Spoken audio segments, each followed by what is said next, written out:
Chapter 18, continued. Richter's Ashen made no attempt to excuse himself. The guards at the door were my men, and they gave them a routine check, without any effort to investigate the possibility of unusual weapons in those unusual headdresses. They've been replaced with more careful men, and the ones who let them by are in prison, waiting for your pleasure. My pleasure, said McCall, will be a long time coming. Ansett was regaining control. He listened to the songs in Richter's Ashen's voice, and marveled at the man's confidence. It was as if none of this could touch Richter's Ashen. He knew he was not at fault, knew that he would not be punished, knew that all would turn out well. His confidence was infectious, and Ansett felt just a little better. McCall gave clear orders to his captain. There will be a rigorous investigation of Kinshasa. Find any and every link between the Kinshasan assassination attempt and the manipulation of Ansett. Every member of the conspiracy is to be treated as a traitor. All the rest of the Kinshasans are to be deported to a world with an unpleasant climate, and every building in Kinshasa is to be destroyed and removed, and every field and orchard and animal is to be stripped. I want every bit of it on hollow, to be distributed throughout the empire. Richter's bowed his head. Then McCall turned to the Chamberlain, who looked petrified with fear, though he still clung to his dignity. Chamberlain, what would you recommend that I do with my songbird? The Chamberlain was back to being careful. My lord, it is not a matter to which I have given thought. The disposition of your songbird is not a matter on which I feel it is proper to advise you. Very carefully said, my dear Chamberlain.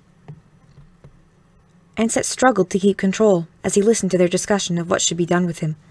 McCall raised his hand in the gesture that, by ritual, spared the Chamberlain's life. The Chamberlain's relief was visible, and at another time Ansett would have laughed. But now there was no laughter in him, and he knew that his own relief would not come so easily as it had come to the Chamberlain. My lord, Ansett said, when the conversation paused, I beg you to put me to death. Damn it, Ansett, I'm sick of rituals, McCall said.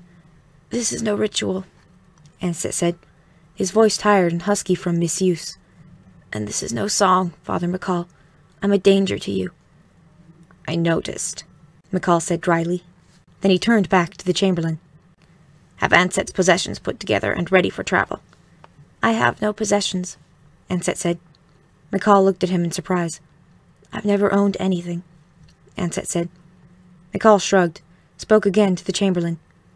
Inform the Songhouse that Ansett is returning. Tell them that he has performed beautifully, and I have marred him by bringing him to my court. Tell them that they will be paid 4 times what we agreed to before, and that it doesn't begin to compensate them for the beauty of their gift to me, or to the damage that I did to it. See to it all. Then McCall turned to go. Ansett could not bear to see McCall leave like that, turning his back and walking out without so much as a farewell. Father McCall, Ansett called out. Or rather, he meant to call out, but the words came out softly. They were a song, and Ansett realized that he had sung the first notes of the love song. It was all the goodbye he'd be able to give. McCall left without giving any sign that he heard. Chapter 19. They told me you're not a prisoner, the guard said, but I'm supposed to watch you, me and the others, and not let you do anything dangerous or try to get away. Sounds like a prisoner to me, but I guess they mean I'm supposed to be nice about it. Thanks, Ansett said, managing a smile. Does that mean I can go where I want? Depends on where you want. The garden, Ansett said, and the guard nodded, and he and his companions followed Ansett out of the palace and across the broad lawns to the banks of the Susquehanna. All the way there his control returned. He remembered the words of his first teacher. When you want to weep, let the tears come through your throat. Let pain come from the pressure in your thighs. Let sorrow rise and resonate through your head. Everything was a song, and, as a song, could be controlled by the singer. Walking by the Susquehanna, as the lawns turned cold in the afternoon shade, Ansett sang his grief. He sang softly, but the guards heard his song, and could not help but weep for him too. He stopped at a place where the water looked cold and clear, and began to strip off his tunic, preparing to swim. A guard reached out a hand and stopped him. Ansett noticed the laser, pointed at his foot. I can't let you do that. McCall gave orders you were not to be allowed to take your own life. I only want to swim, Ansett answered, his voice heady with trustworthiness. I'd be killed if any harm came to you, the guard said. I give you my oath that I will only swim. I'm a good swimmer, and I won't try to get away. The guards considered among themselves, and the confidence in Ansett's voice won out. Don't go too far. the leader told him. Ansett took off his underwear and dove into the water. It was icy cold, with a chill of autumn on it, and it stung at first. He swam in broad strokes upstream, knowing that to the guards on the bank he would already seem like only a speck on the surface of the water. Then he dove and swam under the water, holding his breath as only a singer or a pearl diver can, and swam across the current toward the near shore, where the guards were waiting. He could hear, though muffled by the water, the cries of the guards. He surfaced, laughing. God, he could laugh again. 2 of the guards had already thrown off their boots and were up to their waists in water, preparing to try and catch Ansett's body as it swept by. But Ansett kept laughing at them, and they turned at him angrily. "Why did you worry?" Ansett said. I gave my word." Then the guards relaxed, and Ansett didn't play any more games with them, just swam and floated and rested on the bank. The chill autumn air was like the perpetual chill of the songhouse, and though he was cold, he was not comfortable, but comforted. And from time to time he swam underwater for a while, listening to the different sound the guards quarreling and laughing made when Ansett was distanced from them by the water. They played at pulleys, and the leader was losing heavily, though he was a good sport about it. And sometimes, in a lull in their game, Ansett could hear the cry of a bird in the distance, made sharper and yet more ambiguous by the roar of the current in his ears. It was like the muffling of the bird calls when Ansett had been in his cell on the flatboat.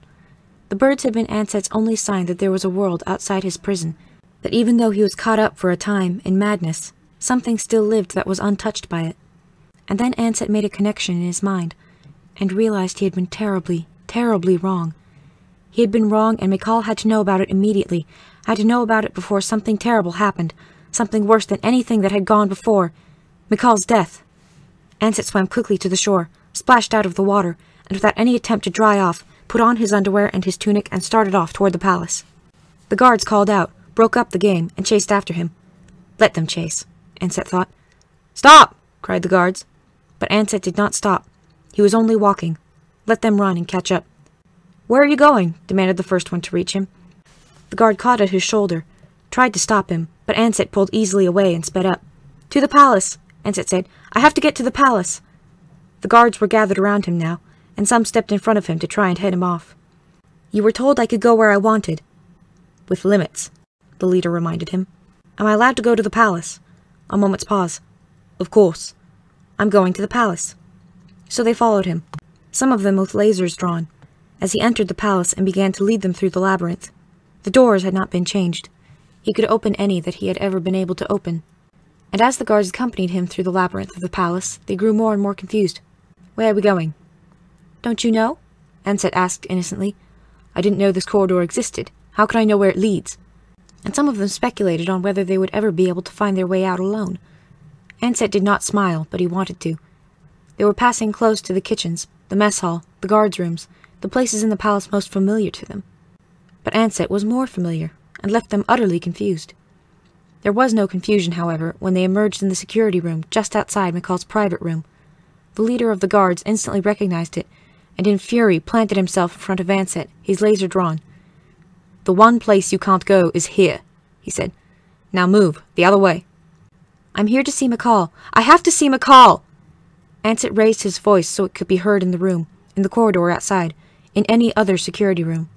And sure enough, one of the door servants came to them and asked, in his quiet, unobtrusive way, if he could be of service. "No," said the guard. "I have to see McCall!"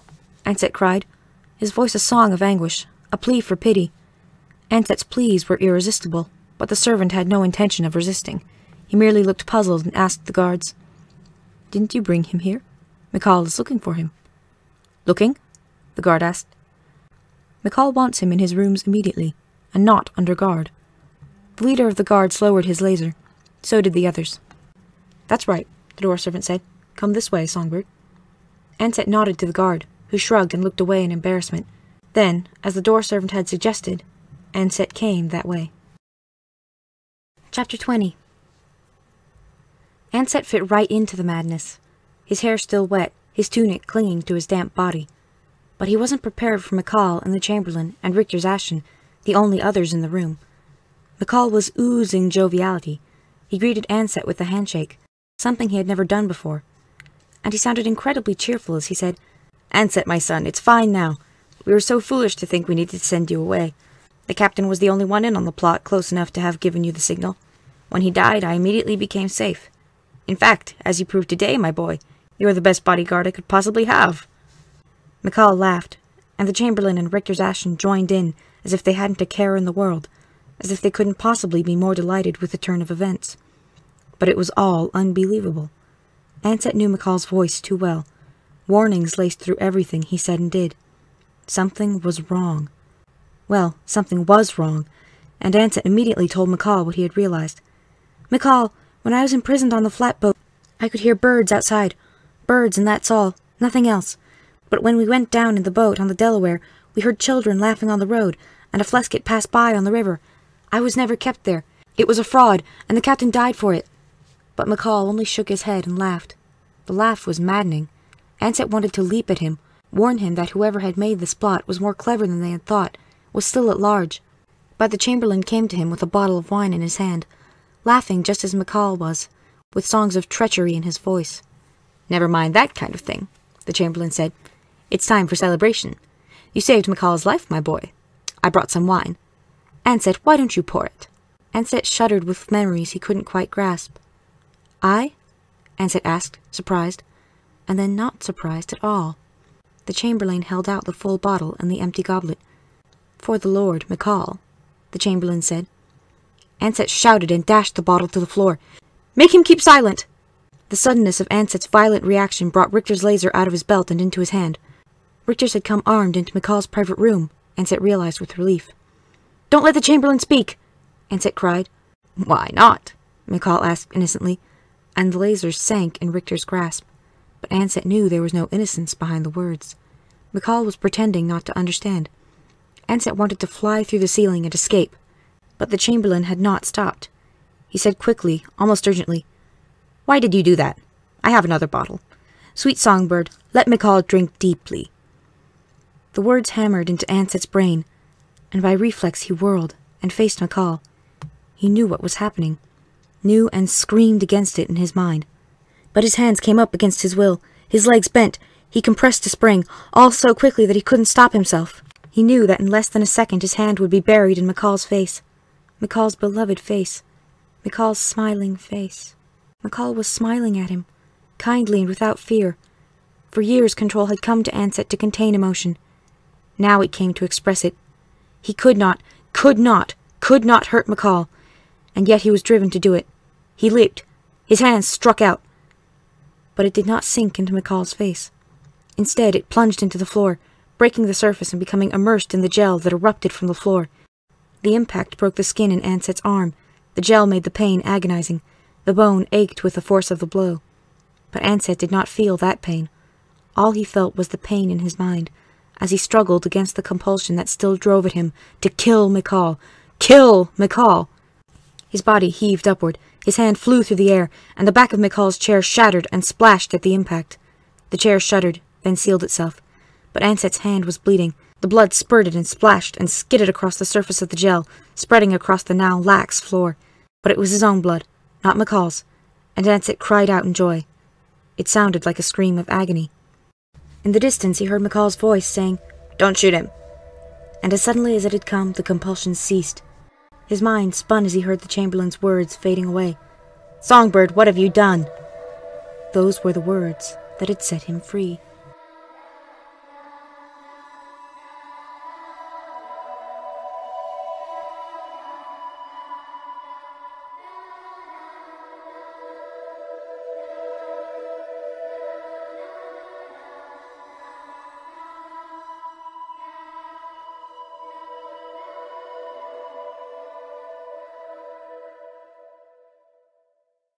To be distributed throughout the Empire.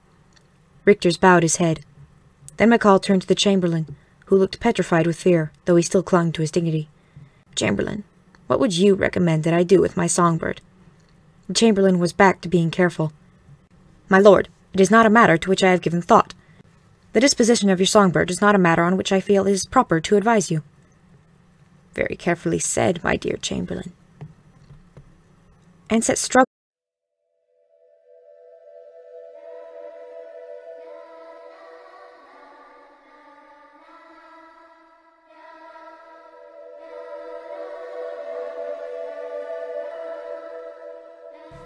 Chapter 18, continued.